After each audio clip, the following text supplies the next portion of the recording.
कार्बी युवा महोत्सव में उपस्थित असम के मुख्यमंत्री doctor Himanta Biswa Sarma ji, Karbi Anglong autonomous council के chief executive member Shri Tuliram Ronghang ji, deputy speaker doctor Numal Momin ji, Karbi king Shri Longsing Ronghang ji, Shri Chandra Singh Kro ji, president Karbi cultural society, जन प्रतिनिधिगण, कार्बी कल्चरल सोसाइटी के पदाधिकारीगण, गणमान्य अतिथियों, देवियों और स्वजनों, नमस्कार करदम।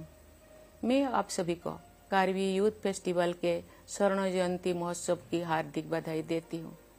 जब मुख्यमंत्री महोदय ने मुझे इस आयोजन के आने का आमंत्रण दिया तो मुझे सहज ही महसूस हुआ कि ये युवा महोत्सव अत्यंत महत्वपूर्ण है और मुझे इस समारोह में भाग लेना ही है। आज मैं व्यक्तिगत रूप से आपसे नहीं मिल पा रही हूँ, लेकिन मुझे वर्चुअल माध्यम से आपसे जुड़ने का अवसर मिला है। वर्ष 1974 में प्रतिवर्ष आयोजित हो रहा ये युवा महोत्सव अब आसाम ही नहीं बल्कि पूरे देश का कल्चरल कैलेंडर में एक महत्वपूर्ण आयोजन के रूप में अपना स्थान बना चुका है। मेरा विचार में कार्बी अंगलंग का ये युवा महोत्सव एक प्रकार से भारत के स्वर्णिम भविष्य का महोत्सव भी है। इस युवा महोत्सव को आयोजन करने के लिए मैं असम के मुख्यमंत्री doctor Himanta Biswa Sarma ji, Karbi Anglong autonomous council तथा असम राज्य सरकार और कार्बी आंगलोंग जिले के सभी अधिकारियों और कर्मचारियों की सराहना करती हूँ। विलुप्त हो रही जनजातीय कलाओं तथा परंपराओं के संरक्षण के लिए कार्बी कल्चरल सोसाइटी की गतिविधियों की भी मैं प्रशंसा करती हूँ। ये युवा महोत्सव कार्बी जनजातीय समुदाय की सांस्कृतिक विरासत के संरक्षण को प्रोत्साहित करने के साथ साथ अन्य समुदायों के साथ मिलजुल कर विविधता का उत्सव मनाने का भी अवसर है। अतीत की दुखद स्मृतियों से मुक्त होकर उत्साह एवं ऊर्जा के साथ प्रगति पथ पर आगे बढ़ने में इस युवा महोत्सव की महत्वपूर्ण भूमिका रही है। मुझे बताया गया है कि ये युवा महोत्सव पूर्वोत्तर क्षेत्र का अपनी तरह का सबसे बड़ा आयोजन है। मुझे ये जानकर प्रसन्नता हुई है कि इस महोत्सव में नृत्य, संगीत, खान पान, खेल कूद, कला और शिल्प तथा परिधानों की शोभा का सुंदर प्रदर्शन तो होता ही है, यहाँ साहित्यिक गतिविधियों तथा सांस्कृतिक प्रतिस्पर्धाओं का आयोजन भी होता है। इस प्रकार इस महोत्सव द्वारा यहाँ के लोगों, विशेषकर युवा वर्ग में निहित प्रतिभा को बहुआयामी एवं कलात्मक अभिव्यक्ति मिलती है। मुझे बताया गया है कि इस महोत्सव में परंपरा और आधुनिकता का सुविचारित समावेश किया जाता है। यह जानकर मुझे प्रसन्नता हुई है कि लगभग 5000 युवा प्रतिभाओं ने इस महोत्सव में आयोजित प्रतिस्पर्धाओं और कार्यक्रमों में हिस्सा लिया है।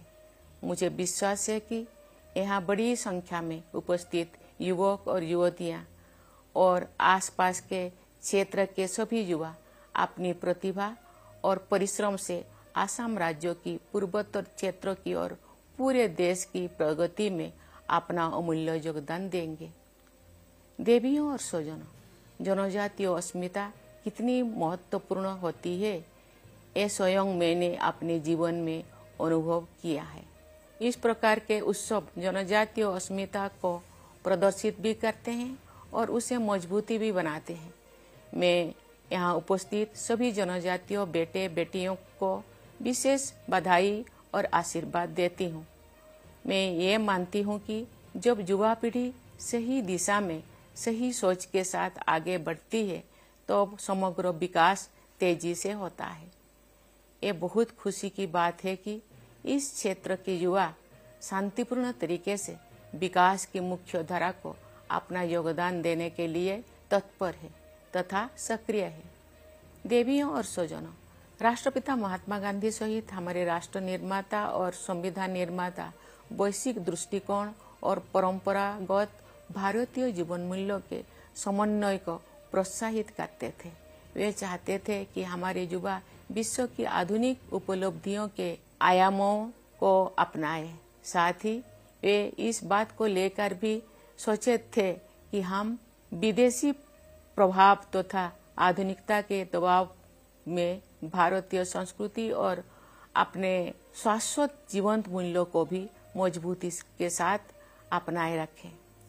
आधुनिक विकास के साथ साथ स्थानीय जनजातीय पहचान को बनाए रखने के उद्देश्य से पूर्वोत्तर क्षेत्रों के असम, मेघालय, मिजोरम और त्रिपुरा के कुछ जनजातीय इलाकों के लिए संविधान के भाग 10 और छठी अनुसूची में विशेष प्रावधान समाहित किए गए हैं तथा स्वशासन की व्यवस्था सुनिश्चित की गई है। इस प्रावधान के लिए सभी देशवासी लोकप्रिय गोपीनाथ बरदोलोई तथा बाबा साहेब डॉक्टर B.R. अम्बेडकर के सदैव कृतज्ञ रहेंगे।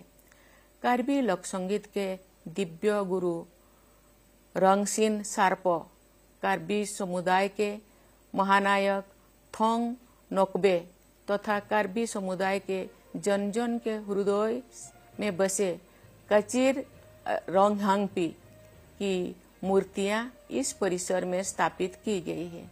ऐसी विभूतियों का सम्मान करके आप सब अपने परंपराओं का संरक्षण और संवर्धन कर रहे हैं।